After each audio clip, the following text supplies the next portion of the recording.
नरेंद्र मोदी के विरोध में हैं अमित शाह। क्या अमित शाह की नजर विपक्ष के नेता पर है? ये सवाल इसलिए उठ रहे हैं क्योंकि स्वयं अमित शाह ने रिटायरमेंट की उम्र का सवाल उठा दिया है। ये सवाल उन्होंने कैसे उठाया, क्यों उठाया, इसके पीछे क्या मकसद है, बीजेपी के भीतर अंदरूनी घमासान किस दिशा में जा रहा है, इसी विषय पर आज हम चर्चा करने वाले हैं। हम नमस्कार, मैं हूं प्रेम कुमार। प्रणाम इंडिया में आपका बहुत बहुत स्वागत है। हमारे साथ जुड़ चुके हैं देश के जाने माने राजनीतिक विश्लेषक संजीव कौशिक जी। आपका बहुत बहुत स्वागत संजीव कौशिक जी। हम जिस विषय पर चर्चा करने जा रहे हैं वो है कि अमित शाह ने एक बयान दिया उड़ीसा की धरती पर। उन्होंने कहा कि नवीन पटनायक की उम्र 77 साल हो चुकी है, ज्यादा हो चुकी है, इसलिए उनको रिटायरमेंट ले लेना चाहिए। और फिर उन्होंने ये भी कहा कि बीजेपी का मुख्यमंत्री हम देंगे भारतीय जनता युवा मोर्चा से, एकदम युवा तरह से। उसकी हेडलाइन अगर हम दिखाएं तो एक अखबार की मैंने सबूत के तौर पर हेडलाइन रखी है, वो ये IBC 24 चैनल है, इसकी हेडलाइन हमने निकाली कि बढ़ती उम्र के चलते नवीन सेवानिवृत्त हों, भाजपा युवा भूमिपुत्र को, अच्छा, भाजपा युवा भूमिपुत्र को बनाएगी उड़ीसा का मुख्यमंत्री। ये बयान अमित शाह ने दिया है। लेकिन बात इतनी बार नहीं है। बात यह है कि इसकी टाइमिंग क्या है, ये क्यों बोल रहे हैं अमित शाह। देखिए, 5 चरण का चुनाव संपन्न हो गया और अब अमित शाह ये बता रहे हैं कि नवीन पटनायक की उम्र अधिक हो गई है, इसलिए उनको रिटायरमेंट ले लेना चाहिए।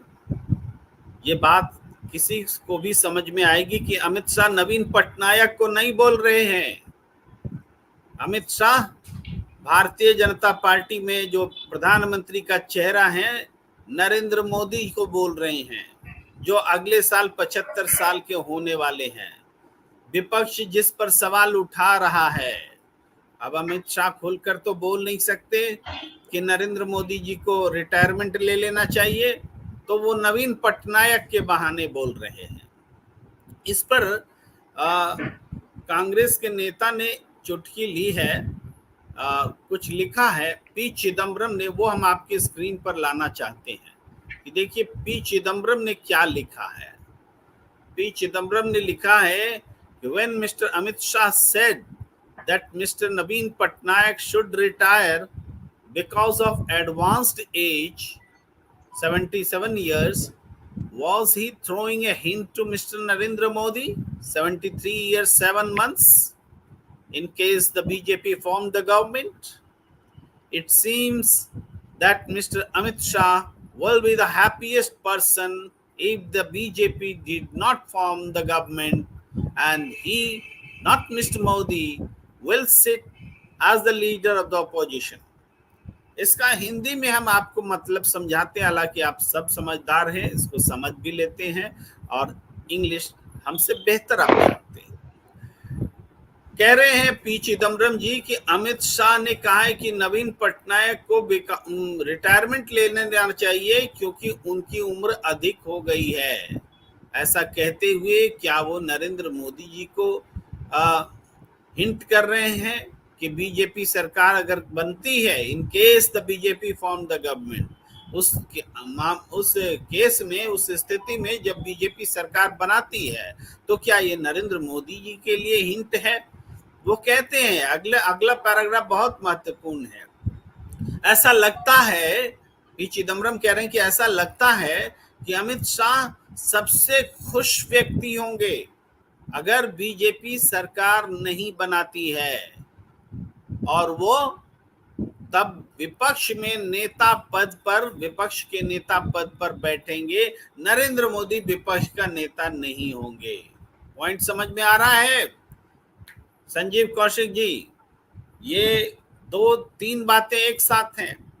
एक तो नवीन पटनायक पर निशाना, और बहाना बहाना उम्र, रिटायरमेंट, लेकिन एक्चुअल निशाना नरेंद्र मोदी। और दूसरा कि अगर बीजेपी की सरकार बनी तब इस सवाल को उठाया जाएगा, पहले से इस सवाल को उन्होंने तेज कर दिया। और तीसरा कि सबसे खुशनसीब व्यक्ति होंगे अमित शाह अगर बीजेपी विपक्ष में आती है, क्योंकि नरेंद्र मोदी तो विपक्ष का नेता बनेंगे नहीं, विपक्ष का नेता तो अमित शाह ही बनेंगे। जी संजीव कौशिक जी। प्रेम कुमार जी, ये बात तभी उठी थी जब अरविंद केजरीवाल जेल से निकल के आए जमानत पे पहली बार, और उन्होंने विस्तार से बताया कि भारतीय जनता पार्टी बताया कि अगला देश का प्रधानमंत्री कौन होगा। बहुत सवाल पूछ लिया उन्होंने इंडिया गठबंधन से कि आप अपना बताएं नेता कौन होगा, और उन्होंने जिस तरह से विस्तार में इस बात को रखा था कि कैसे भारतीय जनता पार्टी के शीर्ष के नेता जो लोग जो दूसरी पंक्ति में लाइन लगा के खड़े थे, जिनका कद उस लेवल का था जो भविष्य में उनकी राहें शायद मुश्किल हो सकती थी उनके वजह से, सबको धीरे धीरे उन्होंने साइड लाइन लगा दिया। उसी की अगली कड़ी में उन्होंने जोड़ा था योगी जी को भी, क्योंकि योगी जी भी अपने कद के हिसाब से, पद के हिसाब से जिस तरह से लोकप्रियता रखते हैं, बहुत बड़ी दावेदारी उनकी। और अगली कड़ी आखिरी ये 75 साल की उम्र का हवाला। अब ये बात किस कदर चुभ गई कि आपने देखा कि तमाम भारतीय जनता पार्टी के शीर्ष के नेता, यहाँ तक कि अमित शाह भी इसका बचाव करते दिखे, और वो लगातार अभी भी ये बात कहते चले आए कि नहीं ऐसी कोई बात नहीं है और यही रहेंगे, आगे भी बने रहेंगे। दो बातें इससे निकलती है कि इससे पहले जिन लोगों को मार्गदर्शक मंडल में, कल मैं किसी एक चैनल में था, राष्ट्रीय प्रवक्ता से मैंने पूछा था, वो भी इनकार कर गए एक लाइन में कि नहीं ऐसा नहीं होगा, कहाँ लिखा हुआ है। मैंने कहा कहीं लिखा हुआ नहीं है तो वो लोग जो मार्गदर्शक मंडल में गए थे किस आधार पे गए थे? क्या उम्र का हवाला देते हुए उन्हें साइड नहीं किया गया था? तो जब उम्र का हवाला देते हुए वैसे लोगों को साइड किया गया था तो फिर ये क्यों नहीं होंगे? और ये यदि नहीं होंगे तो आपने गलत कहा था उस वक्त, उनको साइड करने के लिए एक बयानबाजी जो की थी वो बिल्कुल गलत तरीके से आपने अपनी बात रखी थी, और वही आपने किया जो आप करना चाहते थे। तो एक सिरे से उस समय हालांकि वो खारिज कर रहे थे इस बात को, लेकिन सच बात यह है कि राजनीति में महत्वाकांक्षा बहुत बड़ी चीज होती है। किसी को भी इच्छा होगी कि यदि वो सबसे निचले लाइन पे है तो दूसरे पे आए, फिर पहले पे आए, लगातार कोशिश उसकी यही होती है। और यदि अमित शाह जी ऐसा सोचते हैं तो निश्चित तौर पे उनको सोचने का अधिकार है। वो 2 नंबर के नेता है आज के वक्त में, और दोनों जोड़ी लंबे समय तक लोगों ने देखा है, इनके कामकाज को देखा है। तो उस परिस्थिति में ये कहने में कोई गुरेज नहीं है कि उनके अंदर यदि प्रधानमंत्री बनने की ललक हो, या सरकार नहीं बनती है तो नेता प्रतिपक्ष बनने की ललक हो, तो ये दोनों कंडीशन में उनके अंदर में ये बात या वो इच्छा होगी, ये कहना कोई अतिशयोक्ति नहीं होगी। प्रधानमंत्री बनने की जहां तक बात है, निश्चित तौर पे वो चाहेंगे, ये बात बिल्कुल सही है कि वो भी चाहेंगे कि भले हम प्रधानमंत्री नरेंद्र मोदी जी को 75 साल के बाद में जगह खाली कर देनी चाहिए ईमानदारी से। फिर उनकी बारी आती है, फिर आगे देखने वाली बात ये महत्वपूर्ण होगी कि जो बातें कही जा रही थी योगी जी को महत्वपूर्ण दावेदार के तौर पर, उसको उनको कैसे साइडलाइन किया जाता है। तो ये अंदर खाने घमासान तो मचा ही है, ऐसा नहीं है कि बातें सिर्फ हवाई है, तो घमासान मचा है। और भारतीय जनता पार्टी मुझे लगता है कि इसी तरह के अपने उलझनों का शिकार भी बनेगी आने वाले दिनों में। और जो भारतीय जनता पार्टी इतना मजबूत दिखाई देती है, उसके अंदर में इतनी कोलाहल मची हुई है कि कहीं से भी थोड़ा सा एक जगह मिले, स्पेस मिले जहां पे विस्फोट हो, फिर पता चले कि भारतीय जनता पार्टी के अंदर क्या चल रहा है। जी प्रेम कुमार जी, ये बात आप सही कह रहे हैं कि ये कोलाहल मचा है और एक तरह तरह से परमुटेशन कॉम्बिनेशन आजमाए जा रहे हैं। हम आपको बता दें कि एक दिन पहले ही एक पत्रकार ने एक ट्वीट किया था, आवेश तिवारी पत्रकार हैं, उन्होंने ट्वीट किया था कि स्मृति ईरानी ने योगी आदित्यनाथ को फोन करके ये बात कही थी कि अमेठी में आपके संगठन के लोगों ने हमें मदद नहीं की, और बात तू मैं तक पहुंच गई। तो योगी आदित्यनाथ ने कहा कि हम महिलाओं के मुंह नहीं लगते हैं, हम महिलाओं से बात नहीं करते हैं, बोल के फोन खत्म कर दिया था, रख दिया था। लेकिन इस मामले में स्मृति ईरानी ने एफआईआर दर्ज करा दी है, आवेश तिवारी पर एफआईआर दर्ज करा दी है। आप समझ सकते हैं कि कितना फ्रस्ट्रेशन है भारतीय जनता पार्टी के अंदर, उसके खेमे में, कि मान लीजिए थोड़ी देर के लिए कि ये खबर गलत हो, क्योंकि फोन पे कौन किससे बात करता है इसका तो पता तभी चलेगा जब वहां कोई मौजूद व्यक्ति सुन रहा होगा। किसी ने सूत्र से ही बताया होगा कि ऐसी बातें हुई हैं, या उन दोनों में से ही किसी ने बताया होगा, तभी पत्रकार को पता चलेगा, या उनके सहायकों ने बताया होगा। मान लीजिए कि नहीं बताया और इसने कपोल कल्पित कहानी गढ़ दी, तो क्या ये बातें इग्नोरेबल नहीं हो सकती? क्या आप किसी व्यक्ति को थोड़ा बहुत इस तरीके से लिखने के लिए भी आप देने को तैयार नहीं है आजादी, कि आप ऐसी बातें लिखें कि दोनों के बीच खटपट हो गए? आप एक सिंपल कह सकते थे कि आवेश तिवारी ने या एक पत्रकार ने जो हमारे प्रति दुर्भावना रखते हो वगैरह, वो कह सकते हैं हमारे बारे में दुष्प्रचार कर रहे हैं, ऐसी बातें कह सकते हैं, बात खत्म हो जा सकती थी। लेकिन बीजेपी अब इतनी डरी हुई है कि एक पत्रकार को उसके एक ट्वीट के लिए भी एफआईआर का डर दिखा रही है, एफआईआर करा रही है। ये स्थिति बनी है। तो ऐसा क्यों हो रहा है? हमारे दर्शक अभी कह रहे हैं कि पीके के बारे में बात कीजिए। पीके के बारे में भी बात हम करेंगे। देखिए, कह रहे हैं कि सर प्रशांत किशोर कौन सा नशा किया, ये भी लिख रहे हैं। और इससे पहले भी हमारे दर्शकों ने लिखा, जमीनी स्थिति को देखने के बाद भी इतना विश्वास कहाँ से आता है, अनिल मिश्रा जी लिख रहे हैं। और विनय प्रसाद जी लिख रहे हैं, प्रेम जी और संजीव कौशिक जी को प्रणाम। प्रतिक्रियाएं बहुत सारी हैं। सरकार बदला तो क्या स्मृति ईरानी फिर से 900 रुपया सिलेंडर का विरोध करेंगी विपक्ष में बैठकर? ये सारे सवाल हैं।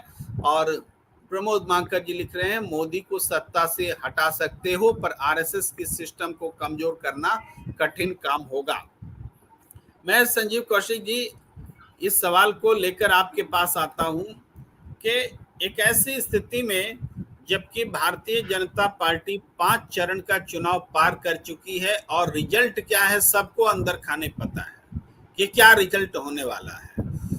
ये बात अलग है कि बहुत लोगों को 1,07,00,000 वोट पर भरोसा है, जो वोटों की गिनती बढ़ गई है। लेकिन दूसरी तरफ सुप्रीम कोर्ट ने भी 24 तारीख का डेट दे रखा है चुनाव आयोग को ये बताने के लिए कि ये आंकड़े क्यों बढ़ रहे हैं दिन दिन रात रात। और अभी जो ताजा 5वां चरण का मतदान हुआ था उसके आंकड़े अभी तक अपडेट नहीं हुए हैं, और अखबारों में जैसी अटकलें लगाई जा रही कि शुक्रवार तक अपडेट हो सकती है। और अब तक जो है वो 62% के स्तर को पार कर गया है, 2019 के लेवल को क्रॉस कर गया है। ये एक पहला चरण है जो कि 2019 के लेवल को क्रॉस करता दिख रहा है। तो ये भी एक स्थिति है। तो संजीव कौशिक जी, अमित शाह को भी ये पता होगा कि ये अंदर खाने की रिपोर्ट है, और उनको भी ये पता होगा कि भीतर में हम लोग क्या कुछ मैनेज कर रहे हैं ताकि किसी तरीके से सरकार में आया जाए। प्रशांत किशोर जैसे लोग उसी आबो हवा इकोसिस्टम का हिस्सा है जो हार के डर से हवा बना रहे हैं कि जीत रहे हैं। तो हार के डर से जो हवा बनाई जा रही है कि जीत रहे हैं, इसको अमित शाह भांप रहे हैं, दोनों तरफ पैर रख रहे हैं। हार जाए तो विपक्ष का नेता, जीत जाए तो मोदी पीएम ना बने 75 साल के आगे, यानी अगला साल उनको छोड़वा ही दिया जाए, या उससे पहले भी कहा जाए, अब तो उम्र हो गई आपकी। जी प्रेम कुमार जी, इसीलिए मैंने कहा कि महत्वाकांक्षाएं तो निश्चित तौर पर राजनीति में होंगी, कहने में कोई गुरेज नहीं है। और क्यों नहीं चाहेंगे अमित शाह, जब नंबर 2 पे हैं तो क्यों नहीं चाहेंगे कि उनका मार्ग भी प्रशस्त हो, वो भी आगे आए और इस जुगल जोड़ी के लाभ का हिस्सा बने और नंबर 1 पे वो भी आए। तो यदि वो ऐसा सोचते हैं तो इसमें गलत भी नहीं है। वो सोचते ही नहीं है, इसके लिए वो तमाम लोगों को साइडलाइन भी करते हैं, तो इसमें मुझे कोई गलत नहीं दिखता। राजनीति में चलता ही है ऐसा, और भारतीय जनता पार्टी तो उस मुहाने पर खड़ी है। इसलिए मैंने कहा कि जितने आयातित लोग उसमें हैं, अलग अलग विचारधारा के लोगों को केवल जीत के लिए या सत्ता की हवस कहिए या भूख कहिए, उसकी वजह से जैसे लोगों को समाहित किया गया है, अलग अलग विचारधारा या मूल विचारधारा के लोगों को बाहर का रास्ता दिखा दिया गया, जिन्हें हम बार बार कहते हैं कि अभी अभी चर्चा ही चल रही है कि मार्गदर्शक मंडल में वो कौन लोग थे। मार्गदर्शक मंडल में वही लोग हैं जो सचमुच में रीढ़ की हड्डी जिनको कहा जाता था भारतीय जनता पार्टी को सींचने वाले, यहाँ तक लाने वाले, वैसे लोग सैद्धांतिक तौर पर बिल्कुल कहीं से डिगने वाले नहीं लोग सारे लोगों को साइडलाइन कर दिया। और इन्हीं लोगों ने किया, नए नए सिद्धांत गढ़े, नए नए नियम गढ़े, नए नए काम करने के तरीके भारतीय जनता पार्टी से इतर। इसी की वजह से संघ से दूरियां बनी। संघ के पास जो रिपोर्ट है वो रिपोर्ट कहीं से भी पॉजिटिव आती हुई नहीं दिखाई दे रही है। संघ की इच्छाएं भी अलग हैं। तो ये सारी चीजें, संघ क्या सोचता है, संघ का पक्ष योगी जी की तरफ झुका हुआ दिखता है या फिर मोदी जी की तरफ झुकता हुआ है, सारे लोग जानते हैं इस चीज को। तो ये अंदर खाने बहुत कुछ चल रहा है इसमें, और इसीलिए इस तरह की कवायद जारी है और वो खुल के नहीं कह सकते हैं। अमित शाह जी सब दोनों लोग बड़े परिपक्व और मजे हुए राजनेता हैं, तो वो इशारों में पट्टाया जी के बहाने वो सारी बातें वो कह रहे हैं, और मैसेज तो गया ही। कौन नहीं नहीं समझ पाएगा कि उनका इशारा किधर है, वो कहना क्या चाहते हैं। किसी और के लिए जो मानदंड तय करना चाहते हैं, वो अपनी पार्टी में जो पहले आजमा चुका है या पहले से लागू हो चुका है, उसको वो इग्नोर करके किसी और को वो नसीहत देने का प्रयास कर रहे हैं। सब समझ रहे हैं कि उनका इशारा कहीं और है, वो बोल कहीं और रहे हैं। तो राजनीति में इस तरह की बातें इसी तरह से बातें की जाती है जब आप कुछ खुल के नहीं बोल पाते हैं तो। और धीरे धीरे इस बातों का अर्थ क्या होगा, पानी में कंकड़ डाल दिया गया। उसके बाद में लोग चर्चा करेंगे, हम चर्चा कर रहे हैं, बाकी लोग भी चर्चा करेंगे इस पर, और उस पर प्रतिक्रियाएं भी आएंगी, फिर खुल के बातें भी होंगी पक्ष विपक्ष में। तो ये सारी चीजें शुरुआत के तौर पे आप देख सकते हैं कि उन्होंने कंकड़ मार दिया है और चर्चाएं जारी है। तो दोनों कंडीशन में बिल्कुल हम आपकी बातों से सहमत है कि यदि सरकार बनती है तो भविष्य का रास्ता वो देखते हैं। सरकार यदि नहीं बन पाती है तो प्रमुख विपक्षी पार्टी का रास्ता, दल का विपक्षी प्रमुख का रास्ता यदि वो देखते हैं तो बुरा क्या है, और कोशिश उनकी ये जारी है, उसी की कवायद है ये। जी प्रेम कुमार जी। जी जी, मैं आगे आपको एक बयान दिखाना चाहता हूँ, हालांकि थोड़ी प्रतिक्रिया पढ़ लेता हूँ फिर आता हूँ।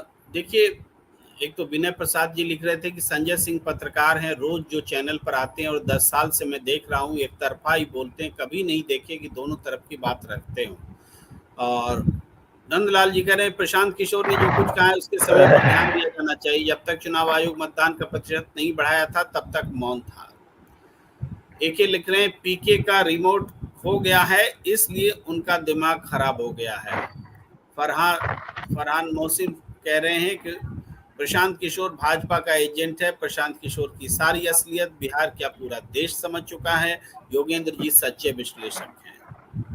विनय प्रसाद जी लिख रहे हैं प्रशांत किशोर भी मीडिया में बने रहने के लिए अपना बयान दर्ज करवाते रहते हैं, इनको भी कोई फिक्र नहीं है, जनता के लिए सिर्फ छलावा करते हैं प्रशांत किशोर। टिकल सरकार लिख रहे हैं कि सर सब जगह समझते Modi brain is not stable now, but खुल के बोलने की हिम्मत नहीं करता। केजरी, अमरिंदर, ममता, स्टालिन, केसीआर, जगन, मोदी सभी ने पीके का सदुपयोग किया अपनी सत्ता बनाने को। बस एक कांग्रेस को छोड़ जो पहले से सोचे बैठी रहती, ये तो बीजेपी का प्यादा है। सुशील विश्वकर्मा जी गुड मॉर्निंग कर रहे हैं। प्रदीप भांबू जी गुड मॉर्निंग कर रहे हैं। एके जी लिख रहे हैं अटल सरकार में नवरत्न मंत्रिमंडल था, जुमला साहब के मंत्रिमंडल में ट्रोलर गैंग नेता हैं, काम से ज्यादा बकवास करते हैं और साहब उनके मुख्य हैं। हमारे साथ हरिशंकर जोशी जी जुड़ गए हैं। हरिशंकर जोशी जी आपका बहुत बहुत स्वागत है। और प्रवीण भांबू जी लिख रहे हैं गोदी मीडिया प्रशांत किशोर को इतनी तवज्जो क्यों दे रहा है। नमस्कार जोशी जी। देखिए, मैं ये कहना चाहता हूँ कि मैंने तो आज प्रशांत किशोर का विषय भी नहीं रखा था बातचीत में, लेकिन हमारे सारे दर्शक प्रशांत किशोर के ही पीछे प्रतिक्रिया दे रहे हैं। इसका मतलब क्या है?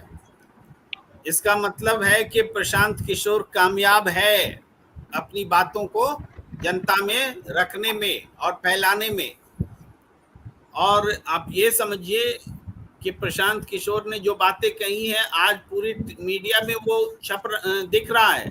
मतलब ये कि वो बातें किसी न किसी तरीके से मीडिया में हैं, टेलीविजन से लेकर के वेबसाइट की दुनिया तक सब जगह।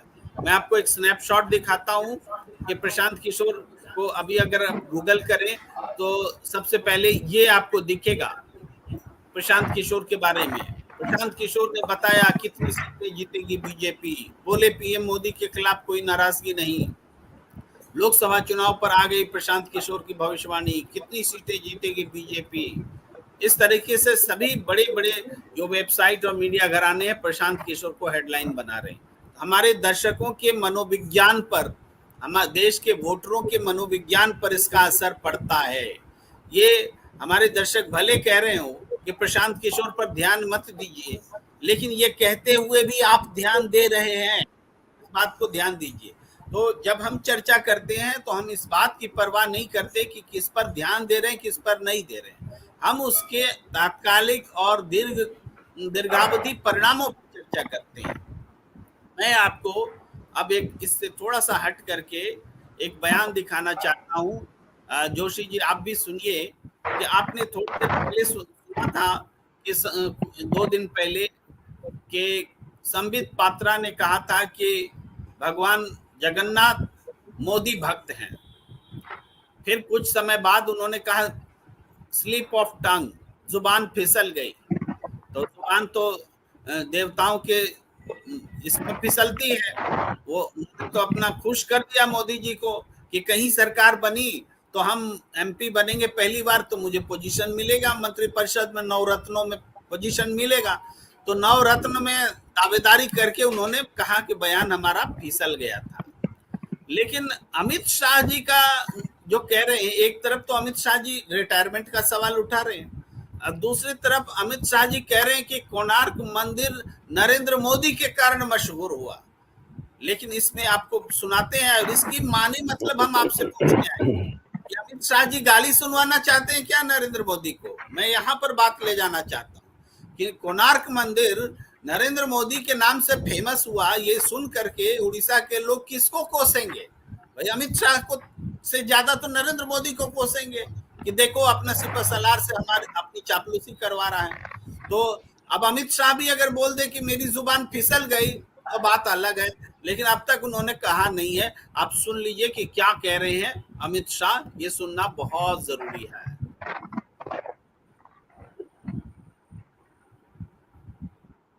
थी हमारे कोणार्क के सूर्य मंदिर की तस्वीर के सामने मोदी जी ने हाथ उठाया। कोणार्क का सूर्य मंदिर आज दुनिया भर में प्रसिद्ध हुआ।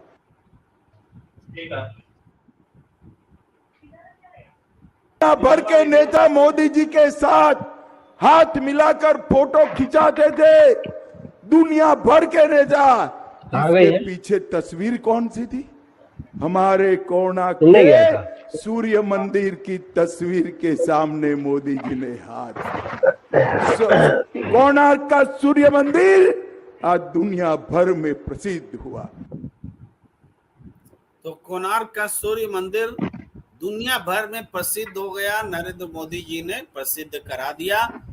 हम जानते हैं कि मुझे लगता है 90 के दशक में ही कोणार्क को दुनिया की धरोहर के तौर पर पहचाना गया था। हरिशंकर जोशी जी इसमें क्या देखते हैं? एक तरफ अमित शाह कह रहे हैं रिटायरमेंट की उम्र, ये सवाल उठा रहे हैं, दूसरी तरफ कह रहे हैं कोणार्क मशहूर हुआ मोदी जी। इसको थोड़ा एक्सप्लेन करिए। दरअसल क्या है कि जो मंदिर 1250 का है वो गंगवंश के राजा प्रथम नरसिंह देव का बनवाया हुआ कोणार्क मंदिर है और ये विश्व धरोहर है। सबसे बड़ी बात ये है उस जिसने प्रथम जो नरसिंह देव थे जिन्होंने ये मंदिर बनाया, गंगवंश के राजा थे, वो भी अगर कहीं जहां भी बैठे हुए होंगे स्वर्ग में ब्रह्मांड में जहां भी, वो रो रहे होंगे ये बात सुनकर। और उड़ीसा के लोगों को क्या लगा होगा ये तो आप समझ ही सकते हैं। लेकिन एक खास बात और है कि कंगना रनौत कह सकती हैं कि 10 साल पहले ये देश आजाद हुआ, वो कह सकती हैं कोट अन कोट। तो ये इस तरह के मूर्खों की जमात जो है भारतीय जनता पार्टी की धरोहर है। आप देखिए सदियों तक इन्हें इसी मूर्खता के लिए याद किया जाता रहेगा। और जहां तक अमित शाह की बात है तो गुजराती जो हैं वो व्यवसायिक लोग हैं, बहुत चालाक होते हैं, मतलब अपने मामले में धंधे में बहुत निपुण होते हैं। उनकी उनकी ये यूएसपी है। और कोई भी जो मतलब गुजरात की धरती की मैं मतलब कहता हूँ, वहां एक तरफ पटेल और गांधी जैसे लोग आए हैं, दूसरी तरफ वहां पर अंबानी और अडानी जैसे लोग हैं, और आपका अमित शाह और नरेंद्र मोदी जैसे महान हस्तियां गुजरात ने दी हैं। तो ये क्या है कि उनकी नजर सीधी सीधी अपनी मोदी साहब की विरासत पर है। उन्हें मालूम है मोदी साहब अब अगले प्रधानमंत्री नहीं बनने जा रहे। ये बात तय हो गई है। राहुल गांधी ने तो कह दिया था, तब आपने मजाक में हो सकता है लिया हो, लेकिन राहुल गांधी कह देते हैं कि कोविड में ये जो कोविड आ रहा है, कोरोना आ रहा है, ये सुनामी आ रही है, इसको कोई देख नहीं रहा है, चिंतित नहीं है। वो पहले ही मतलब बहुत दूरदर्शी व्यक्ति है। उन्होंने ये जो कहा था कि अगले प्रधानमंत्री नरेंद्र मोदी नहीं होंगे, ये सोच समझ के उन्होंने कहा था। देखिए सारा कैलकुलेशन है, हमसे ज्यादा इनपुट्स इन लोगों के पास होते हैं, चाहे वो विपक्ष के हों, चाहे वो पक्ष के हों, चाहे वो सत्ता के हों, किसी के हों।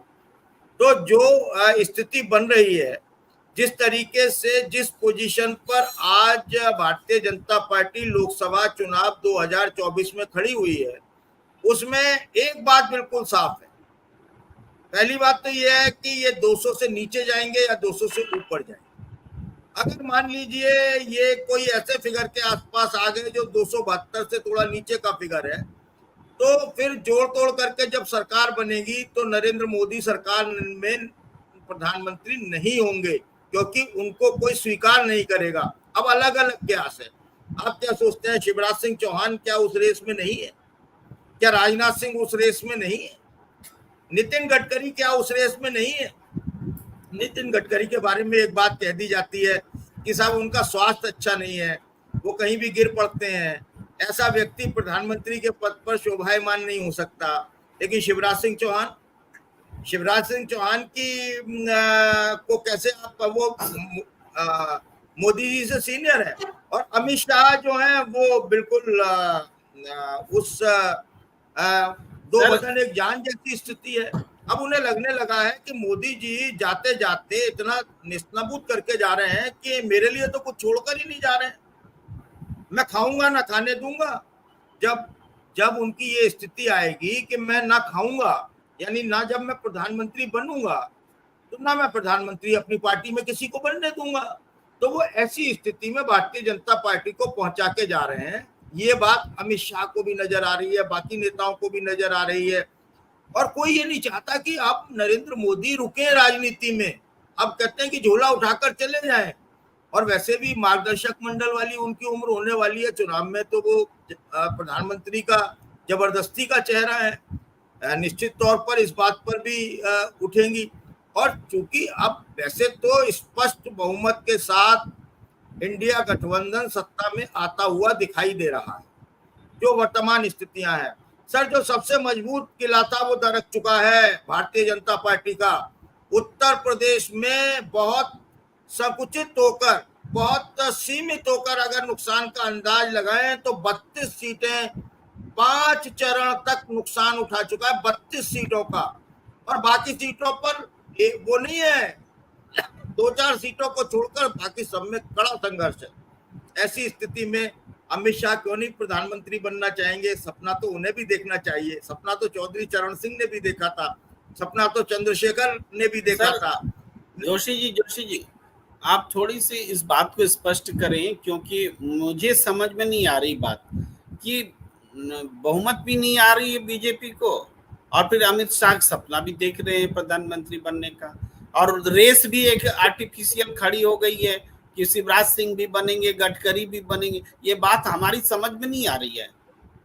सर प्रेम जी, ऐसा छींका लटका हुआ है, उसके अंदर मक्खन रखा हुआ है, बिल्ली नीचे खड़ी हुई है, लार टपक रही है, तो वो सोचती है कि मेरे भाग्य से ये छींका अगर नीचे गिर जाए तो ये तो अधिकार है ना अमित शाह का, ये सोचने का अधिकार भी आप उनसे मतलब छीन लेंगे क्या कि बिल्ली के भाग से छींका फूट जाए? तो अगर ऐसा हो जाए तब फिर उनकी दावेदारी देखिए, उन्होंने इतना त्याग किया है मोदी जी के लिए, क्या क्या नहीं सहा है, क्या क्या नहीं किया है, कहाँ कहाँ से वो मतलब उन्होंने कितना मतलब किस तरीके से गृह मंत्री पद पर रहते हुए एक विपक्ष मुक्त भारत बनाने की कोशिश की है ना। उन्होंने किस तरीके से सदुपयोग किया है ईडी का और आपका जांच एजेंसियों का, ये तो सबके सामने है ना। तो उन्होंने किसके लिए किया है? मोदी जी के लिए किया है। मोदी जी के लिए क्यों किया है? क्योंकि उन्हें मालूम है मोदी जी जब जाएंगे तो सत्ता उनके हाथ में, युवराज वो है। अब उन्हें लग रहा है कि ये आदमी जो है ये तो डबल गेम खेल रहा है, ये तो मतलब मामला बहुत गड़बड़ है, ये तो संभव नहीं है। तो अब अमित शाह जी जो हैं वो इस तरह से लग गए हैं कि किसी भी तरह से ये यूक्रेन प्रकरण अगर भारतीय जनता पार्टी किसी भी स्थिति में जोड़ तोड़ धन दौलत शाम दाम दंड भेद सत्ता बनाने की स्थिति में आती है, मैं फिर कह रहा हूं आने वाली नहीं है, लेकिन सोचने का अधिकार तो अमित शाह को दोगे ना। तो अमित शाह अब रिटायरमेंट की उम्र पर भी सवाल ना उठाएंगे और बहुत प्यार से उठाएंगे। और कोणार्क मंदिर जो है वो निश्चित तौर पर सर मोदी जी की वजह से जाना गया, भारतवर्ष को मोदी जी की वजह से जाना गया। कंगना आपकी बात से एक प्रश्न मेरे दिमाग में आ रहा है, हमारे दर्शक ने भी प्रतिक्रिया दी है, वहां से भी ये प्रश्न पैदा होता है। विजय राम कह रहे हैं कि राजनाथ सिंह को लखनऊ भेजकर चाणक्य अपना रास्ता साफ करना चाहते हैं, अर्थात विपक्ष का नेता बनना चाहते हैं। इस प्रश्न को ध्यान में रखिए और फिर एक बात को मैं उठा रहा हूं उसको सुना जाए। वो ये कि राजनाथ सिंह के लोकसभा सीट लखनऊ में चुनाव प्रचार करने के लिए न नरेंद्र मोदी आए न अमित शाह आए। इवन रायबरेली और अमेठी में भी नरेंद्र मोदी नहीं गए चुनाव प्रचार करने।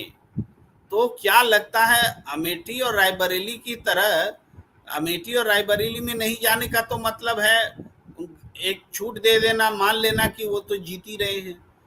राजनाथ सिंह की छूट दे देना नहीं जाने का क्या मतलब है? ये कलंक अपने माथे पर नहीं लेना कि हम प्रचार करने गए थे उसके बाद भी ना जिता सके।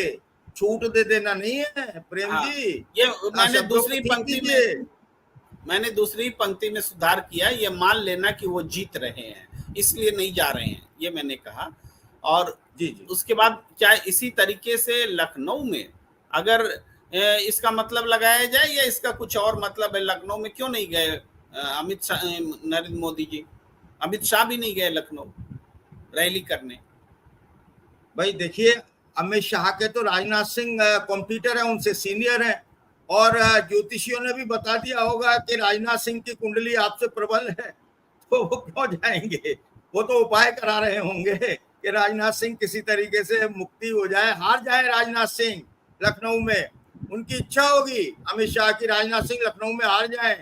तो ये देखिए मिल मिलाकर जब स्मृति ईरानी, ये देखिए चटकारे के साथ में ये खबरें चल रही हैं आजकल, विभिन्न माध्यमों से लोगों तक पहुंच रही हैं।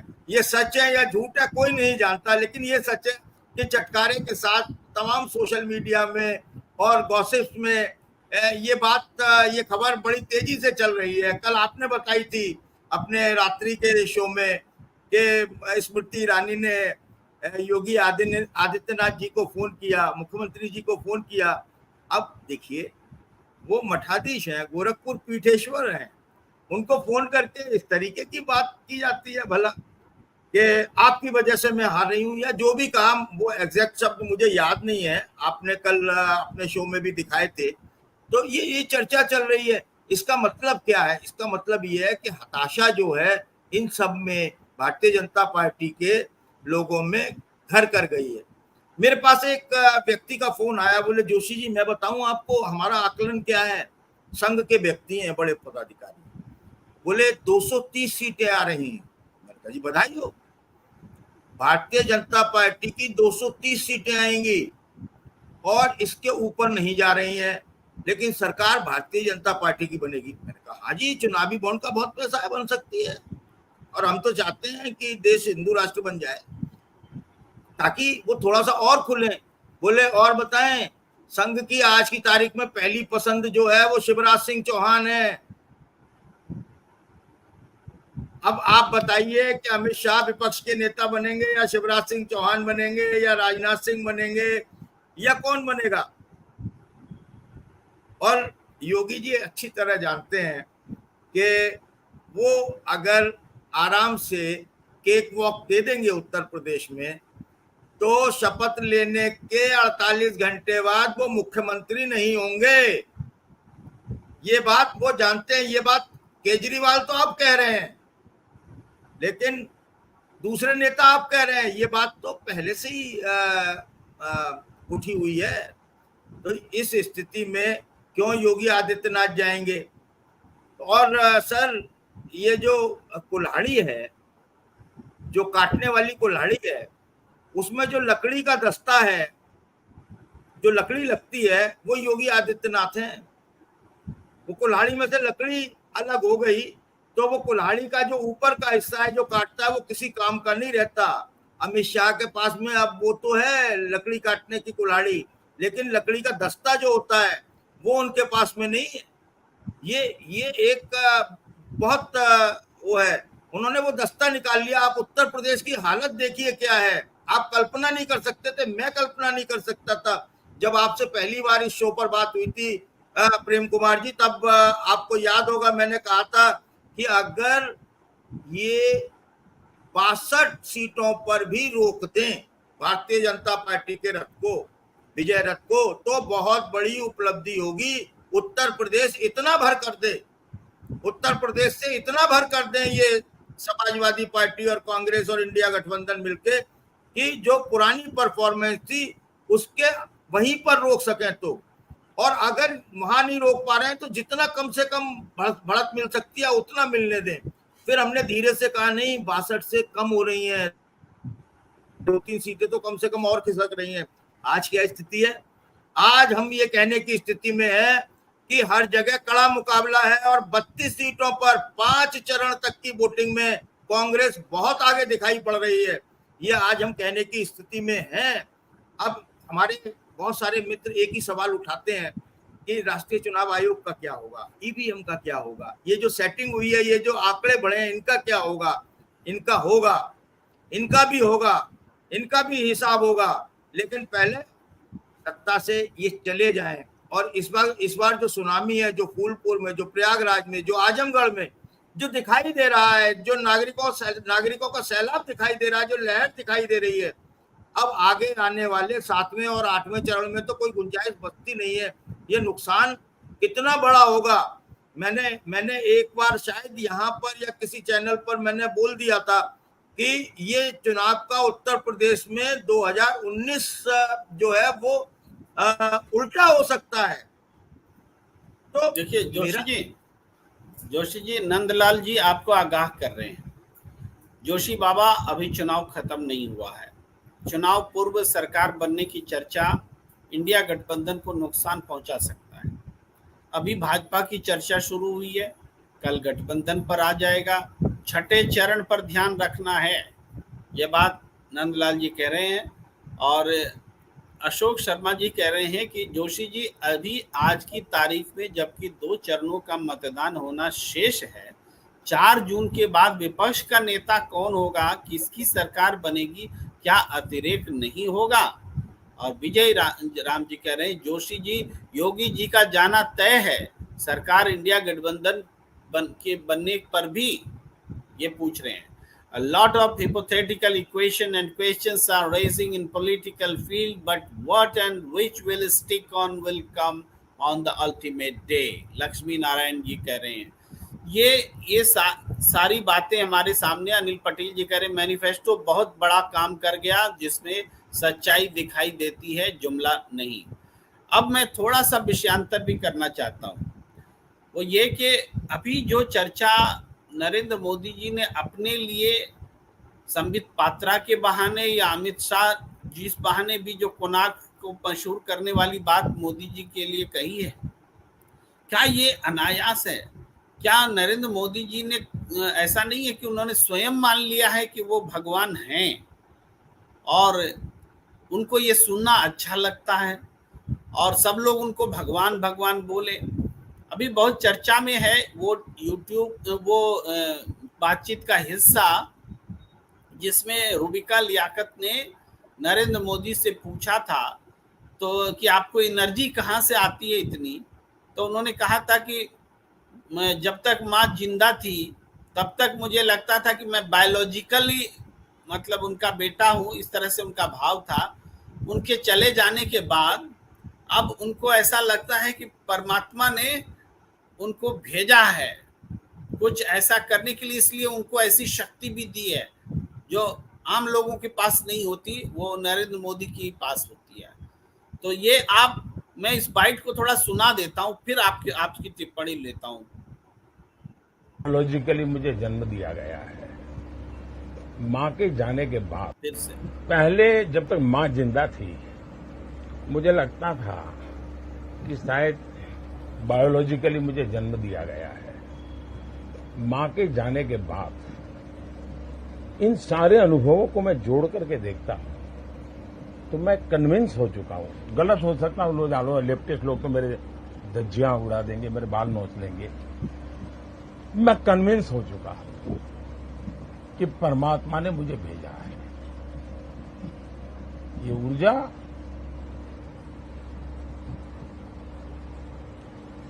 बायोलॉजिकल शरीर से नहीं मिली है। ये ऊर्जा ईश्वर ने मुझसे कुछ काम लेना है, इसलिए मुझे विधा भी। तो इसकी ट्रांसक्रिप्ट भी रख करके हमने बात की ताकि सुनने में दिक्कत हो तो लोग पढ़ लें। नरेंद्र मोदी जी को आभास हो रहा है कि भाई वो बायोलॉजिकली माने किसी का बेटा हो अलग बात है, मतलब अपने आपके मनुष्य होने पर भी उन्होंने एक तरह से प्रश्न उठाया है और इसलिए कि उनके महात्म्य की चर्चा हो और वो परमात्मा की देन है, परमात्मा ने उनको विशेष कार्य के लिए भेजा है, ऐसा आभास जाए। तो उनके इर्द गिर्द के लोग अगर उनको भगवान विष्णु का अवतार बता रहे हैं, अगर भगवान जगन्नाथ को मोदी भक्त बता रहे हैं, अगर ये कह रहे हैं कि कोणार्क मंदिर इसीलिए फेमस हुआ 12वीं सदी का कि नरेंद्र मोदी जी ने उनको फेमस कर दिया, तो जो कहीं ना कहीं हरी झंडी है, ग्रीन सिग्नल है, तभी तो।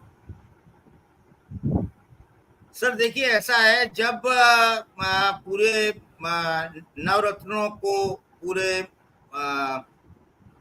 जो राजा के साथ शामिल हैं, वो महामात्य हैं या राजपुरोहित हैं या मंत्री हैं या संतरी हैं, जब उन्हें ये पता चल जाता है कि उनका राजा शेख चिल्ली है और उसे मुसाहिबी, देखिए हर व्यक्ति उसे मुसाहिबी बहुत पसंद है और राजा अपने को ईश्वर का अवतार बता रहा है, तो वो क्यों नहीं बताएंगे? चमचे तो पहले बताएंगे, सर आप तो विष्णु जी हैं, आप तो ब्रह्मा जी हैं, आप तो अभी तो और आगे आगे देखिए वो ये भी कह सकते हैं कल को कि काशी मुझे इसलिए भेजा गया है क्योंकि मेरे अंदर भगवान शिव के अंश विराजमान हैं, और फिर कल को वो ये भी कह सकते हैं कि शिवोहम, और फिर ये भी कह सकते हैं मैं ही शिव हूँ, मैं ही चेतना हूँ। तो वो कुछ भी कह सकते हैं सर, उनके सोचने का, उनके भक्तों के सोचने का ये व्यर्थ का सर चिंतन है, ये व्यर्थ का चिंतन है। और ये बात बिल्कुल पंकज वर्मा जी सही लिख रहे हैं कि इस आदमी की शक्ल में मक्कारी टपकने लगी है। ये बिल्कुल सटीक आकलन किया है पंकज जी, धन्यवाद आपका। और जनता को ये दिखाई दे रहा है, लेकिन क्या है कि इस मुल्क में बहुत सारे ऐसे प्रपंच, देखिए बाबा राम रहीम है, क्या उसके भक्त कौन होता है? अंधभक्त। बिना अंधा हुए, बिना अपनी तर्क शक्ति को ताक पर रखे हुए कोई व्यक्ति किसी का भक्त नहीं बन सकता। उसे अपना तार्किकता जो है, अपनी जो चेतना है, अपनी बुद्धि है, उसको ताक पे रखना पड़ेगा, तभी भक्त बन सकता है। तो उन्हें ऐसा लगता है कि वो एक कल्ट हो गए हैं, जैसे राम रहीम, जैसे आशाराम बापू, और ये सब आप देखिएगा कुछ दिन बाद इनकी इनकी मंडली में भजन करते हुए जो आज इधर उधर से हिमाचल से और इधर उधर से तमाम जगह से चुनाव लड़ते हुए चेहरे दिखाई दे रहे हैं, आकर्षक सितारे दिखाई दे रहे हैं, वो सब इनकी भजन मंडली में होंगे। ये कुछ दिनों बाद एक मतलब आश्रम में भगवान बनकर ही रहने वाले हैं। अब दिल्ली की गद्दी पर इनकी जगह बची नहीं है, ये खुद भी समझ गए हैं। जी प्रेम जी। जी जी जी, बहुत सारी प्रतिक्रियाएं आ रही हैं, गंभीर प्रतिक्रियाएं आ रही हैं। मैं इस बीच एक आप सब लोग कह रहे हैं कि सरकार आ रही है, नहीं आ रही है। मैंने एक आकलन रखा है, ट्वीट भी किया, किसकी सरकार आ रही है और किसको कितनी सीटें मिल रही हैं। तो उसको मैं थोड़ा स्क्रीन पर शेयर करना चाहता हूं दर्शकों को कि मेरा मानना है कि जो 4 जून को नतीजा होगा उसमें इंडिया गठबंधन के लिए 307 सीटें और एनडीए के लिए 204 सीटें होंगी। ये स्टेट वाइज फिगर है। उत्तर प्रदेश में 80 सीटें हैं, 32 इंडिया को हमने दे रखा है और एनडीए के लिए 48। कई लोग सहमत असहमत हो सकते हैं और हम भी ये नहीं कहते कि ये पत्थर की लकीर है, लेकिन एक मोटे तौर पर इसके आसपास रहना चाहिए। महाराष्ट्र में 38 सीटें इंडिया को और एनडीए को 10 सीटें, बिहार में 25 सीटें इंडिया को और 15 सीटें एनडीए को, तमिलनाडु में 39 की 39 सीटें इंडिया गठबंधन को, मध्य प्रदेश में 5 सीटें इंडिया गठबंधन को, 24 बीजेपी एनडीए को या बीजेपी को समझ लीजिए, कर्नाटक में 22 सीटें इंडिया को और एनडीए को 6 सीटें, गुजरात में 3 सीट इंडिया को और 23 बीजेपी को, राजस्थान में 12 इंडिया को और 13 बीजेपी को एनडीए को, आंध्र प्रदेश में 2 इंडिया को और 13 एनडीए को, बाकी रीजनल पार्टीज को जा सकते हैं। उड़ीसा में 2 सीटें इंडिया को, 7 सीटें एनडीए को, बाकी बीजू जनता दल के खाते में होंगे।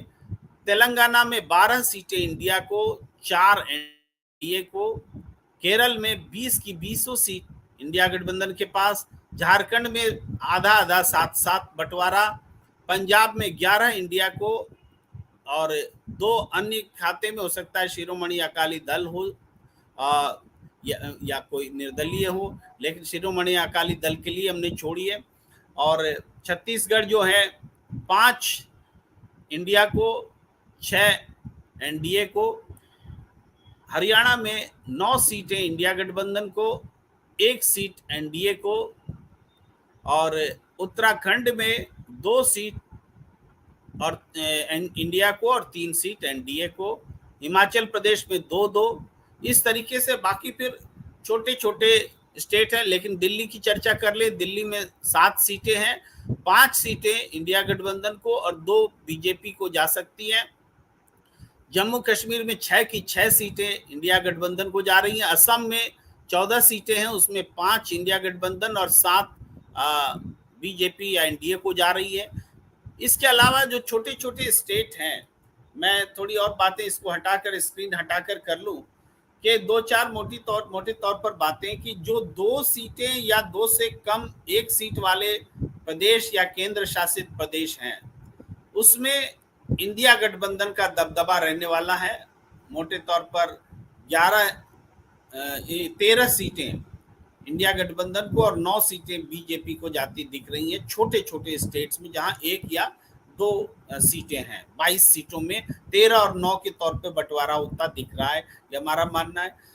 बीजेपी जो क्लीन स्वीप स्टेट उसके लिए होगा, बीजेपी के लिए सिर्फ और सिर्फ 2 छोटे छोटे त्रिपुरा जैसे राज्य जो हैं वो क्लीन स्वीप वाले इस स्थिति में रहेंगे, त्रिपुरा अरुणाचल प्रदेश टाइप से।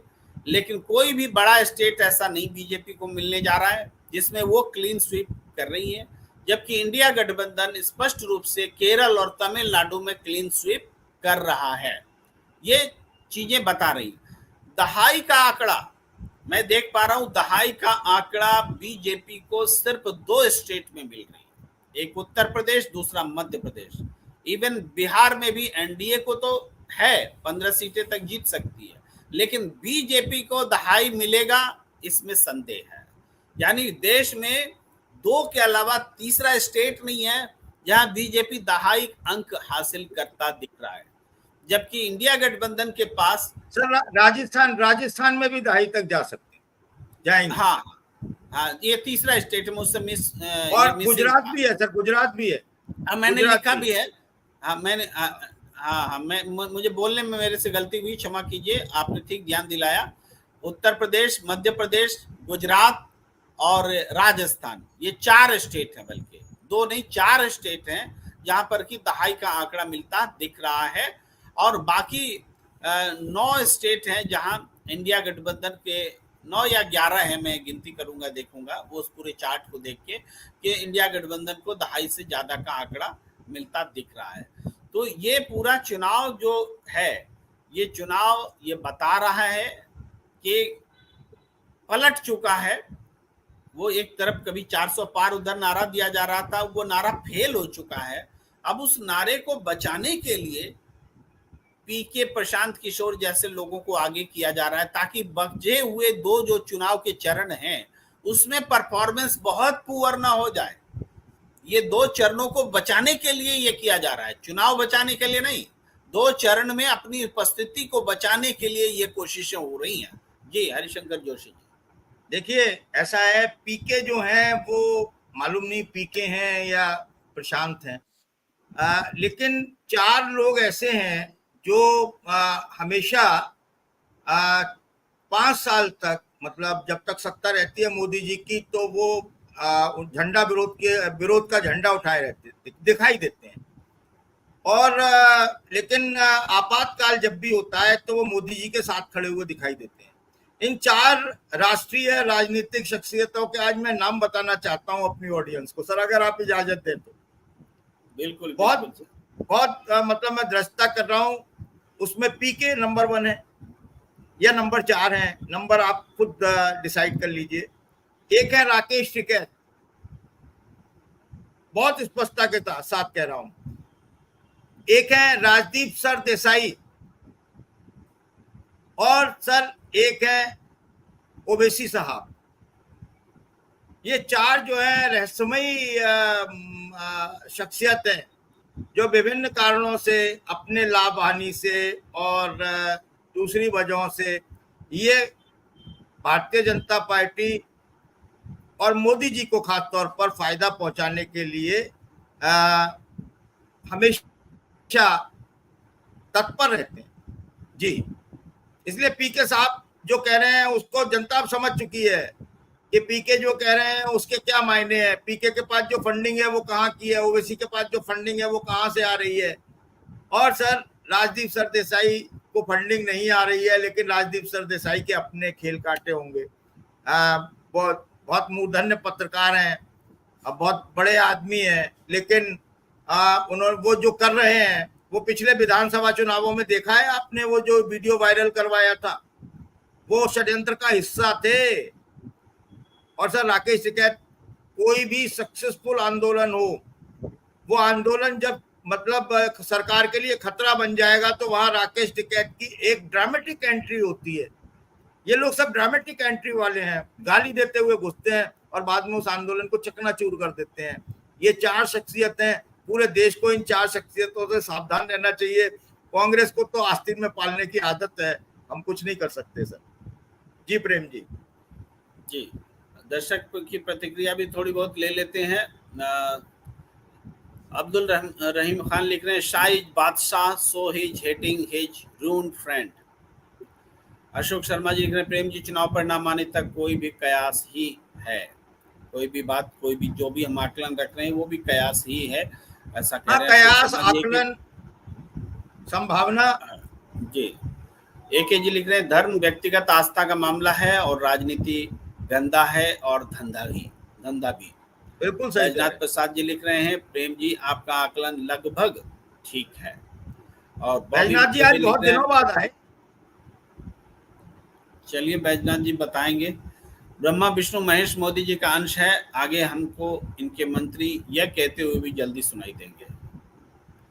प्रेम जी, आंध्र में मुझे नहीं लगता कांग्रेस खाता खोल पाएगी। आंध्र में कांग्रेस को 0 सीट मिलने वाली, बाकी का आकलन सही है। आंध्र प्रदेश में देखिए शर्मिला तो चुनाव जीत सकती है, आप शर्मिला के चुनाव को खारिज नहीं कर सकते। और इसके अलावा स्थानीय 0 से 2 सीट का है वहाँ आंध्र में, 0 से 2 सीट का आकलन है। हमने 2 सीट रखा है, हमने 2 सीट रखा है। एक शर्मिला टैगोर की सीट है और दूसरा है कि चुनाव लड़ते समय कई बार परिस्थितियां त्रिकोणात्मक संघर्ष में ऐसी बनती है, कांग्रेस कई जगह फाइट में है, तो उसमें कोई एक सीट निकल सकती है। ये 2 की सीट का आकलन का ये आधार है। पप्पू बेलिम कह रहे हैं ध्रुव राठी ने अपने वीडियो में इस व्यक्ति की सारी पोल पट्टी खोल कर रख दी, सभी गलगोटिया यूनिवर्सिटी के छात्र ध्रुव राठी के पीछे लग गए। लक्ष्मी नारायण जी कह रहे हैं कि the god like image is a sole creation of Modi and enlarged by his paid stool just to confuse Dalits most backward class supported by free distribution of price to stamp it. ये लक्ष्मी जी बहुत सही बात कह रहे हैं। मुझे याद आता है राहुल गांधी जी ने एक बात कही थी कि वो एक व्यक्ति के पास में गए थे जो सुसाइड का प्रयास किया था, दलित समुदाय से था, और उससे वो मिलकर पूछ रहे थे कि तुमने सुसाइड क्यों किया, तुम्हारे घर वालों को गोलियां मारी गई, तुम गुस्से में लड़ने के लिए जा रहे थे, फिर तुमको भी मारा गया लेकिन बच गए, लेकिन तुम सुसाइड क्यों किए? तो उसने कहा कि अगर मैं मारता उन लोगों को जो हमें मारने आए, वो लोग ब्राह्मण हैं, अगले जन्म में हमको इसका पाप लगता, तो इसीलिए हमने सुसाइड कर लिया। आप समझिए, राहुल गांधी ने वो किस्सा सुनाया था, थोड़ा सा ट्विस्ट हो गया हो बातचीत करने में, चूंकि बहुत समय हो गया, लेकिन मैं अपनी याद से बोल रहा हूँ कि जो घटना हुई थी वो ये है कि दलित के मन में ये बिठा दिया जाता है कि कौन ब्राह्मण है, कौन शूद्र है, कौन क्या है, और वो उसी हिसाब से ब्राह्मण पर हमला नहीं करेगा, जो भले वो हमारी जान ले ले, क्योंकि अगला जन्म में पाप माने हमको पाप लगेगा और उसको भुगतना पड़ेगा। ये बात बिठा दी जाती है। इसलिए लक्ष्मी जी की बात से हमें ध्यान में आ रहा है कि ये सारी बातें जो कम पढ़े लिखे लोग हैं, जो अंधविश्वास में रहते हैं, जो दलित हैं, जो आदिवासी हैं, उनको एक प्रभावित करने का भी प्रयास इसे आप मान सकते हैं। विजय राम जी कह रहे हैं जोशी जी 2014 में वाराणसी में नारा लगा था, हर हर मोदी घर घर मोदी, हर हर महादेव को कहा जाता है, तो महादेव तो अंधभक्तों ने 14 में बना दिया था। ये कह रहे हैं कि ऐसा कहने से कोई फर्क नहीं पड़ता, विजय राम जी कह रहे हैं, लेकिन देखिए समय के साथ साथ उस समय बनाने के बावजूद एक उम्मीद से जुड़ी हुई बातें थी। सभी चीजें एक साथ पकती हैं तब भोजन होता है, कोई एक कच्चा रह जाए तो वो आप खाते भी नहीं है भोजन। इसी तरीके से परिस्थिति ने सारी चीजों को इतना परिपक्व बनाया है कि अब वो नतीजे के रूप में चाहे इंडिया गठबंधन की सत्ता हो, चाहे एनडीए की सत्ता से बाहर होना हो, इसको हम परिस्थिति का पकना कह सकते हैं।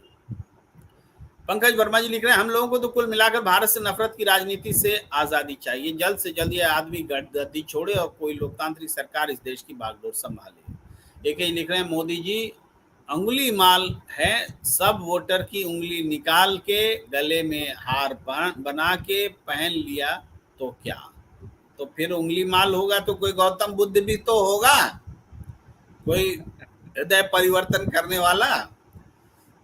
आगे मुकुल माकी जी लिख रहे हैं, good morning sir, thanks for your incredible support, धन्यवाद।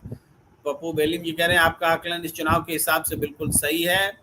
और पंकज वर्मा जी कह रहे हैं, प्रेम जी मोदी या बीजेपी ने ऐसा कौन सा प्लान जनता के सामने रखा है अगले 5 साल का या 2047 का, जो पब्लिक उसको देखकर सुनकर इनको वोट देकर आए? क्या नफरत की भाषणों से ऊपर जनता वोट देने जाएगी?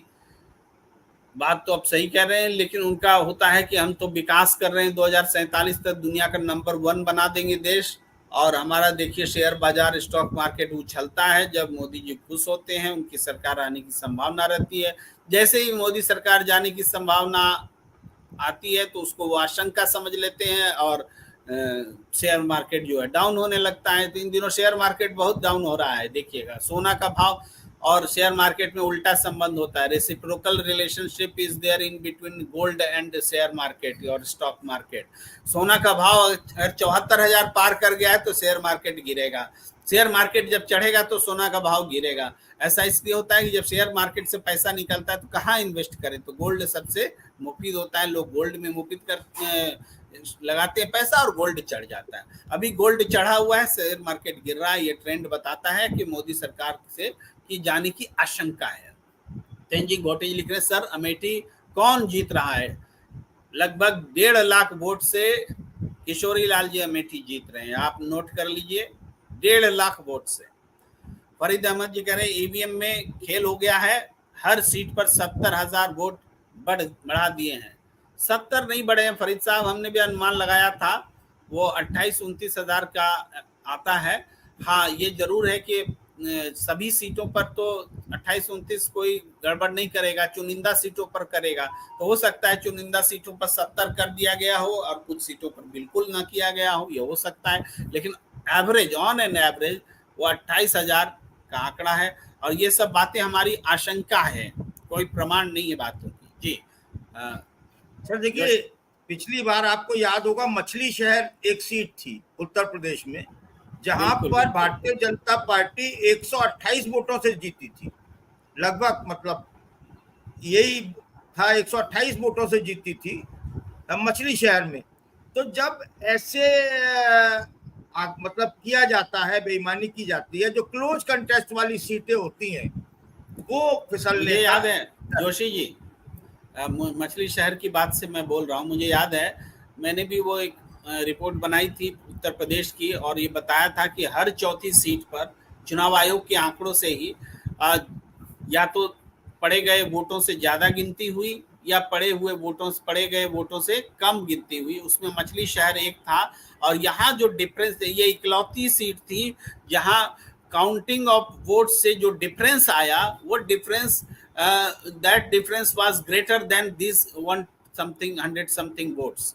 जो आप बता रहे हैं 100 से कुछ ज्यादा वोट, इससे ज्यादा का अंतर था वो गिने गए वोट और काउंट हुए वोट में। इसलिए ये सीट तो रद्द होनी ही चाहिए थी, कम से कम इस पर तो फैसला होना ही चाहिए था। 5 साल तक सुप्रीम कोर्ट ने सुना ही नहीं, अब रद्द भी क्या करोगे, अब तो दूसरा चुनाव आ गया।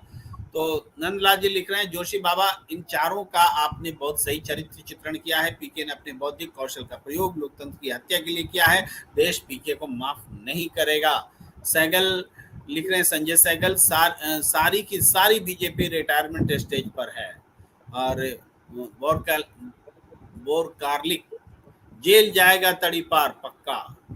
एक लिख रहे हैं, 6 वाला पीएम, शर्ट वाला फोटो, चाय वाला। अच्छा मुझे क्या हो जाता, मैंने सही चाय वाला इन्होंने लिखा है, मैं उसको चाय वाला पीएम सूट वाला बचपन का क्या 60 के जी जमाने सूट पहन के चाय ट्रेन में बेचने का रिवाज था। रोमन में लिखने से थोड़ी दिक्कत होती है हमें पढ़ने में, रोमन में लिखने से।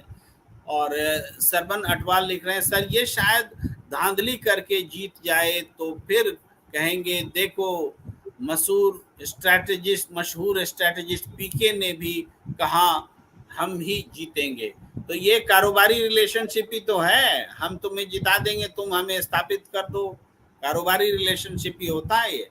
बैजनाथ प्रसाद जी कह रहे हैं, और हम जैसों को क्या कहेंगे, ये लोग तो पिछले बार भी बकवास किए, इस बार भी बकवास किए और आगे भी बकवास ही करेंगे, यही होगा। बैजनाथ प्रसाद जी कहेंगे जैसे भी हो इस भयंकर अंधकार और राजनीतिक प्रदूषण के दलदल से निकाला जाए। सर्वेश कुमार शर्मा लिख रहे हैं, sir it is not election और number only but take over is not so easy as you presume. Do you remember Donald Trump regards. देखिए इस आशंका को लेके हम बहुत ज़्यादा पता नहीं आश्वस्त नहीं हो पा रहे हैं कि हमारे देश में भी ऐसा हो सकता है कि चुनाव हारने के बाद कोई गद्दी ना छोड़े, ये बात है। अशोक शर्मा जी लिख रहे हैं, जोशी जी अभी तक तो भक्त मोदी का विष्णु का अवतार कहकर गलगल हो रहे थे, अब तो महाभक्तों ने जगन्नाथ भगवान को ही मोदी का भक्त बनाकर बेलचागिरी की इंतहा कर दी है। सुभाष चंद्र रथ कह रहे हैं क्या टकला शाह, टकला मैं भी हूँ, मोदी तो बनारस हरवा देगा, मोदी को हरवा देगा। देखिए टकला लग गया है तो टकला फेल नहीं होता, वो कर ही देता है कांड। बिहार इंटर लेवल कह रहे बीजेपी का बिहार में बहुत हालत खराब है सर, अगर राहुल गांधी 4 या 5 आ जाते तो जिस तरह मोदी जी अभी तक 7 बार आ गए और कितना बार बिहार आएंगे, मोदी जी अभी 16 सीट बचा है अभी राहुल गांधी। देखिए फेज और जरूरतों को देख करके इस बार राहुल गांधी का मूवमेंट हो रहा है। राहुल गांधी ने तेजस्वी यादव पर भरोसा किया है और नरेंद्र मोदी को किसी पर भरोसा ही नहीं है, नीतीश कुमार पर बिल्कुल नहीं है, उनको पूरा हार दिख रही है तो उनको बार बार दौड़ के जाना पड़ रहा है।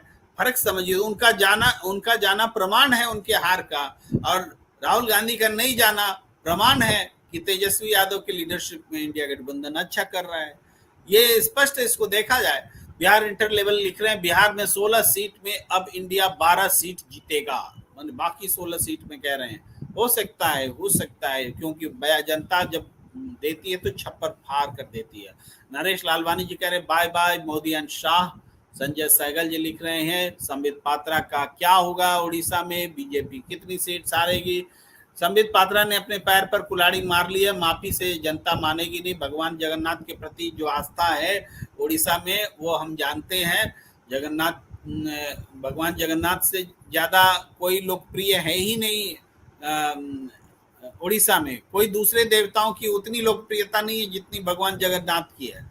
आर रितेश जी लिख रहे हैं बाई चांस अगर 4 जून को बीजेपी 200 से कम हुई या मोदी के जाने के चांस हुए तो सारी सवर्णवादी लोग, दुकान वालों को अटैक पड़ जाएगा। जो सोच बैठे हैं आ रहे हैं भगवातारी, बिल्कुल सही कर रहे हैं, अटैक हो जाएगा। कितने लोग का हार्ट अटैक होगा, वो भी कोविड में वैक्सीन ले लेकर बैठे हुए लोग और जल्दी हार्ट अटैक होंगे। ये भी एक तो चिंता वाली बात है।